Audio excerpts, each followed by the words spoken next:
روحانی توجہ کے ساتھ میں گفتگو شروع کرتا ہوں۔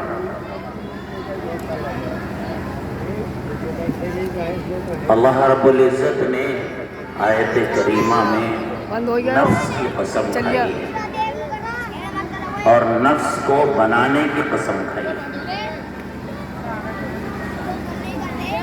اور فرمایا قسم ہے نفس کی اور اس کے بنانے کی۔ اللہ تبارک و تعالیٰ نے اس نفس کو بنایا ہے اور پھر نفس کو دو طرح کے راستے دکھلائے۔ ایک راستہ فجور کا ہے اور ایک راستہ ہدایت کا ہے، تقوی کا راستہ ہے۔ اسی کو کہا ہے فَأَلْهَمَهَا فُجُورَهَا وَتَقْوَاهَا قَدْ أَفْلَحَ مَنْ زَكَّاهَا۔ تحقیق کی وہ کامیاب ہوا جس نے اپنے نفس کو پاک کر لیا، اپنے نفس کو سنوار لیا۔ وَقَدْ خَابَ مَنْ دَسَّاهَا، اور تحقیق کی نامراد ہو گیا، ناکام ہو گیا جس نے اپنے نفس کو آلودہ کر لیا، گندا کر لیا، خراب کر لیا۔ حاضرین گرامی، جب اللہ تبارک و تعالیٰ بندے کو پیدا کرتا ہے تو اس کے ساتھ ایک شیطان لگاتا ہے اور ایک فرشتہ لگاتا ہے۔ شیطان کا کام یہ ہوتا ہے کہ اسے اس کے دل میں غلط خیالات ہیں، غلط باتیں سکھلائے، اور فرشتے کا کام ہوتا ہے کہ اس کو اچھی باتیں سکھلائے۔ اس لیے انسان جب یہ محسوس کرے کہ میری نفس میں، میرے خیال میں، میرے جی میں غلط باتیں آ رہی ہیں تو اسے محسوس کر لینا چاہیے کہ یہ شیطان کی طرف سے، اور جب اچھے خیالات آئیں تو اسے محسوس کرنا چاہیے کہ یہ فرشتے کی طرف سے۔ تمام شیاطین انسان کے دشمن ہیں، سب کو پتہ ہے۔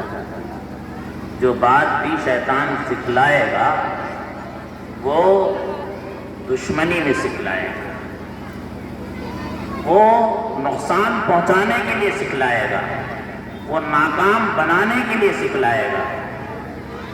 ہم سب کے بڑے ابا حضرت آدم علیہ السلام اور ان کی اہلیہ حضرت حوا کو ان کے خیالات بھی برگشتہ کیے تھے، اور وہ بھی اسی دشمنی میں۔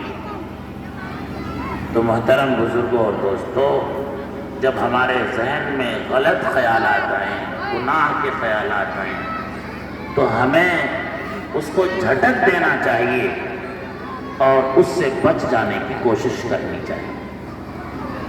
اور جب ہمارے دل میں اچھے خیالات آئیں، نیکیوں کے خیالات آئیں، تو نیکیوں کا خیال آنا اللہ کی طرف سے ایک نعمت ہے۔ یہ خیال بھی اللہ کی طرف سے ایک مہمان آیا ہے ہمارے دل میں۔ اس خیال کی ہمیں قدر کرنی چاہیے اور سبقت کر کے ہمیں نیکی کر لینی چاہیے، اس میں ٹال مٹول نہیں کرنا چاہیے۔